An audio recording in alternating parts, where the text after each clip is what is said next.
Hello everyone, good morning, good afternoon, good evening. तो देखो यार, इस सेशन में हम बात करेंगे जेएनसीएसआर एडमिशन्स के बारे में। ठीक है, जेएनसीएसआर जो है आपको पता होगा, ये बैंगलोर में है। ठीक है, मटेरियल साइंस या मतलब मटेरियल साइंस हो गया, केमिस्ट्री हो गया, ऐसे टॉपिक्स के लिए मतलब इंडिया के टॉप रिसर्च इंस्टीट्यूशन में एक है आपका जेएनसीएसआर। ठीक है, तो जेएनसीएसआर के एडमिशन्स के बारे में इस सेशन में हम बात करेंगे। यहाँ पे इंटीग्रेटेड एमएससी पीएचडी, उसके बाद आपको हो गया पीएचडी, फिर कुछ डिप्लोमा के कोर्सेज, इन सब के फॉर्म्स एक साथ आए हुए हैं। ये फॉर्म सारे एक्टिव हैं। तो इनकी लास्ट डेट कब है, एलिजिबिलिटी कब है, कैसे आपको फॉर्म फिल करना है, तो इन सारी चीजों के बारे में हम यहाँ पे बात करेंगे। और सबसे ज्यादा इंपॉर्टेंट कि हाँ, किन बच्चों को ये फॉर्म भरना चाहिए, तो इस चीज के बारे में हम इस सेशन में डिटेल में बात करेंगे। तो चलो यार, वीडियो को शुरू करते हैं। ठीक है, तो सबसे पहले ये आपको दिख जाएगा जेएनसीएसआर, वही आपका Jawaharlal Nehru centre for advance scientific research. ये जो है आपका बैंगलोर बेस्ड इंस्टीट्यूट है।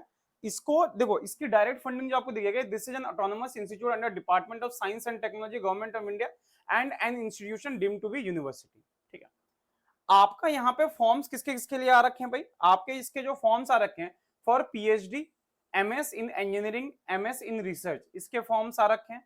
Master of science MSc in chemistry के फॉर्म्स आ रखे हैं। Master of science MSc interdisciplinary bio science जो इसके फॉर्म आ रखे हैं। इंटीग्रेटेड पीएचडी, इसके भी फॉर्म्स जो है वो आपके आ रखे हैं। साथ में मैंने आपको एक बताया था, that is post graduate diploma in material science. Material science में पोस्ट ग्रेजुएट डिप्लोमा, इनके फॉर्म्स आ रखे हैं। तो इसके बारे में थोड़ा और डिटेल में बात करते हैं, इनकी वेबसाइट के कुछ स्क्रीनशॉट्स वगैरह लेके। उससे पहले ये जो है जेएनसीएसआर का कैंपस जो है, ये आपको दिखेगा यहाँ पे, आप देख सकते हो कैंपस बढ़िया है, टॉप क्लास, मतलब वर्ल्ड क्लास फैसिलिटीज जो है वो यहाँ पे आपको मिल जाएंगी बहुत आराम से। साथ में आप चाहो तो आप हमारे टेलीग्राम ग्रुप को ज्वाइन कर सकते हो। ये हमारा टेलीग्राम ग्रुप है t.me/asophysics9911, या फिर आप चाहो तो इस क्यूआर कोड को सिंपली स्कैन कर लो। साथ में अगर आप आईआईटी जैम की तैयारी आपने शुरू करी है, ठीक है, आईआईटी जैम की अगर आपने तैयारी अभी शुरू करी है, इन दैट केस अगर आप अनअकैडमी पे एक आपका मंथली स्कॉलरशिप टेस्ट जो है ये आपका चल रहा है। ठीक है, ये आपका चलेगा एक्चुअली 24 मार्च को, 24 मार्च 11 AM इस टाइम पे ये आपका टेस्ट होगा। अगर यहाँ पे आपने स्कोर जो है इसने यहाँ पे अगर आपकी रैंक 1 से 5 के बीच में आई तो आपको 100% स्कॉलरशिप मिलेगा। रैंक अगर 6 से 10 के बीच में आई तो 75% स्कॉलरशिप मिलेगा। 11 से 20 वालों को 65% एंड 21 से 50 वालों को 60% स्कॉलरशिप मिलेगा। ठीक है, अच्छा, उसके बाद आपका जो नए बैचेस जो स्टार्ट हो रहा है आईआईटी जैम के, इसमें भी 9 महीने, 12 महीने और 24 महीने के सब्सक्रिप्शन का जो प्राइस है वो आपको 50% ऑफ मिल रहा है यहाँ पे। ठीक है, जैसे ये 9 महीने का सब्सक्रिप्शन जो सिर्फ 9,999, 12 महीने का सब्सक्रिप्शन सिर्फ 10,999 और 24 महीने का सब्सक्रिप्शन सिर्फ 15,999 रुपए में आपको मिल जाएगा। बाकी अगर आप चेक करना चाहो तो आप हमारे फ्री लाइव क्लासेस को यहाँ से चेक कर सकते हो। सिंपली जाओ, इस क्यूआर कोड को स्कैन करो, आपको फ्री लाइव क्लासेस के लिंक्स मिल जाएंगे।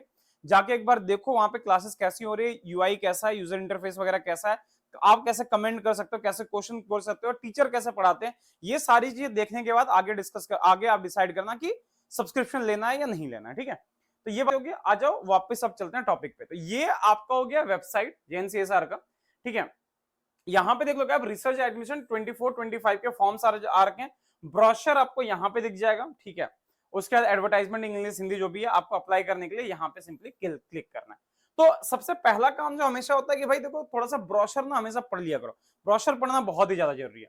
तो यहाँ पे देखो ध्यान से, कहाँ कहाँ पे ये आपका दैट इज रिसर्च प्रोग्राम, ये तो मैंने आपको बता ही दिया कि इन चीजों पे आपका एडमिशन जो है ये आपका हो रहा है। ठीक है, अच्छा, एक चीज और, आपका तो 31/7/2024 तक आपकी डिग्री कंप्लीट हो जानी चाहिए। इस बात का ध्यान रखना।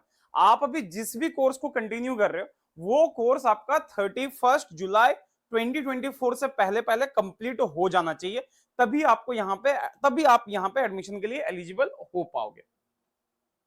ठीक है, देखो रिसर्च प्रोग्राम्स की अगर बात करें, जैसे पीएचडी हो गया, एमएस इंजीनियरिंग और एमएस रिसर्च, अगर इसकी बात करें तो इसके लिए जो एलिजिबिलिटी है, द एलिजिबिलिटी इज, यहाँ पे देख लो, कैंडिडेट्स विद एन एमएससी और इक्विवेलेंट बीटेक, बीएस 4 ईयर और इक्विवेलेंट, और एमई एमटेक और इक्विवेलेंट वीवीएससी, एमवीएससी और MBBS MD as applicable to individual units as given in the below are eligible to apply. ठीक है, आपके जो परसेंटेज मार्क्स होने चाहिए दैट शुड बी 55%। ठीक है, ग्रेड स्केल में कुछ ऐसा है। Candidate seeking admission after 4 year semester bachelor degree, अगर आपका 4 साल वाला मतलब बीटेक वगैरह से अगर आप हो तो आपके 75% मार्क्स जो वो आपके मिनिमम होने चाहिए। Candidate should also have qualified in any of the following exam. आपका गेट हो गया, जेस्ट हो गया, जीपीए, यूजीसी जेआरएफ हो गया, सीएसआर नेट हो गया जेआरएफ, आईसीएमआर जेआरएफ हो गया, डीबीटी जेआरएफ हो गया, इंस्पायर मतलब ये सारे बच्चे यहाँ पे एलिजिबल होने चाहिए। ठीक है, उसके बाद फिर अगर देखो यहाँ पे ध्यान से जो आपके अलग अलग यूनिट्स हैं, केमिस्ट्री का हो गया, इंजीनियरिंग मैकेनिक्स हो गया, एवोल्यूशन, ये सारी चीजें सबके लिए यहाँ पे एलिजिबिलिटी जो अलग अलग करके मेंशन्ड है, आप इसको एक बार ढंग से देख लेना सारा कुछ। ठीक है, ये हो गया, इन सारी चीजों के बारे में हमने बात कर ली। ठीक है, एमएससी की अगर बात करो तो एमएससी जो है सिर्फ यहाँ पे केमिस्ट्री में अवेलेबल है, इंटरडिसिप्लिनरी बायोसाइंसेस में ये आपका अवेलेबल है। तो केमिस्ट्री के लिए जो है आपका 50% मार्क्स जो है, 55% मार्क्स जो है बीएससी में मांगा हुआ है at bachelor degree in any branch of science with chemistry as one of the major subject.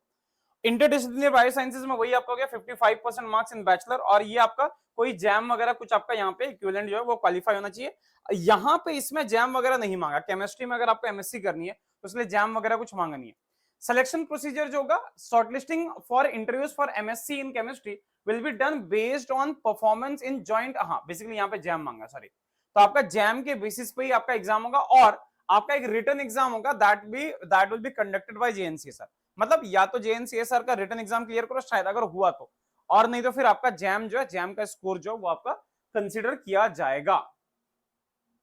ठीक है, बायोसाइंसेस वाला जो उसके लिए आपका परफॉर्मेंस जो होगा, इंटरव्यू आपका कैसा होगा उसके बेसिस पे आपका ये होगा डिसाइड होगा। ठीक है, तो ये सारी चीजें यहाँ पे होगी। एलिजिबिलिटी तो हमने बात कर ली। अच्छा, इंटीग्रेटेड पीएचडी प्रोग्राम, इसके लिए भी आप वही से देख लो, आप सेम 55% मार्क्स आपके बैचलर में, 55% मार्क्स बैचलर में, केमिकल साइंस में बैचलर, इसमें भी ये। अच्छा, फिजिकल साइंस में जो है specialization that is in material, 55% marks in bachelor, और यहाँ पे आपका बोला है कि the candidate will be evaluated chemical.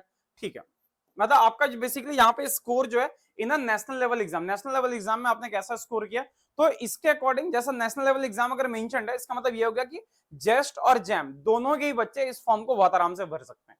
ठीक है, तो ये सारी चीजें हैं, बेसिकली यही हो गया। हाँ, ये सारी चीजें यहाँ पे होगी, और तो कुछ ऐसा सिलेक्शन प्रोसीजर जो होगा ये आपका ऐसा ही होगा। Program will be based on academic record, performance in the national level examination, statement of purpose, आपको यहाँ पे एसओपी एक सबमिट करना, ध्यान रखना। एसओपी का मतलब हो गया आप जेएनसीएसआर का मटेरियल साइंस ये जो कोर्स है इंटीग्रेटेड पीएचडी, आप इसको क्यों ज्वाइन करना चाहते हो, आपको ये लिखना पड़ेगा। ठीक है, कि आपका मतलब बेसिकली मतलब क्या, क्यों आपने इसको ऑप्ट किया, क्या क्या है, ये सारी चीजें यहाँ पे आपको लिखनी पड़ेगी, वो आपको फॉर्म में दिख जाएगा। ठीक है, उसके बाद पोस्ट ग्रेजुएट डिप्लोमा इन, ये इसमें भी आपका यही हो गया, the training will be imparted through, eligibility जो है MSc in any branch of science are eligible to apply. ठीक है, आप इसमें बहुत आराम से अप्लाई कर सकते हो जिन लोगों ने एमएससी किसी भी ब्रांच में कर रखा है। सिलेक्शन प्रोसीजर हो गया, कमिटी एंड ये वही हो गया आपका जो होगा, ऑफलाइन इंटरव्यू के बेसिस पे यहाँ पे आपका सिलेक्शन होगा। अप्लाई करने के लिए दोबारा से वही देखो, एप्लीकेशन फी जो यहाँ पे आपको 500 पे करना है, and it is non refundable, the payment is to be made by to the JNCSR bank account through NEFT, service charges must be borne by the applicant please. ये आपको मतलब basically ये आपको 500 रुपए जो आपका नॉन रिफंडेबल होगा, और ये आपको इसमें देखो फोन पे वगैरह, फोन पे गूगल पे या स्कैन वगैरह कुछ भी नहीं चलेगा, सीधा इनके अकाउंट में जेएनसीएसआर का अकाउंट जो है वो आप इसके अंदर जो है वो आपको गूगल पे मिल जाएगा, ऑनलाइन जाके सर्च करके देखना वहां पे आपको मिल जाएगा। तो एनईएफटी करके आपको यहाँ पे पेमेंट करना है, और उसका उसका रिसिप्ट जो है वहां पे सबमिट मतलब लगाना पड़ेगा। सारी चीजें हैं यहाँ पे, एक बार प्लीज आप देख लो इसको, सब चीज सब कुछ को, हर चीज को, और उसके बाद फिर आप इसके फॉर्म को फिल करना। बाकी अनअकैडमी पे आईआईटी जैम की फ्री क्लासेस जो वो आपको यहाँ पे मिल जानी है। ठीक है, इस क्यूआर कोड को स्कैन कर लेना और हमारे क्लासेस को आप आराम से ज्वाइन कर सकते हो। बाकी मैंने आपको बता ही दिया कि ऑल इंडिया आपका मंथली टेस्ट जो है ये आपका चल रहा है, मतलब हो जाएगा 24 मार्च को, तो आप इस टेस्ट को भी देके बढ़िया स्कॉलरशिप ले सकते हो। ठीक है, तो ऐसे और वीडियोस के लिए प्लीज चैनल को सब्सक्राइब कर दो, वीडियो को लाइक कर दो, और नीचे बेल आइकन जो है उसको दबा देना। बाकी ठीक है, हम आपसे मिलते रहेंगे। ठीक है, tata, take care, bye bye and thank you so much.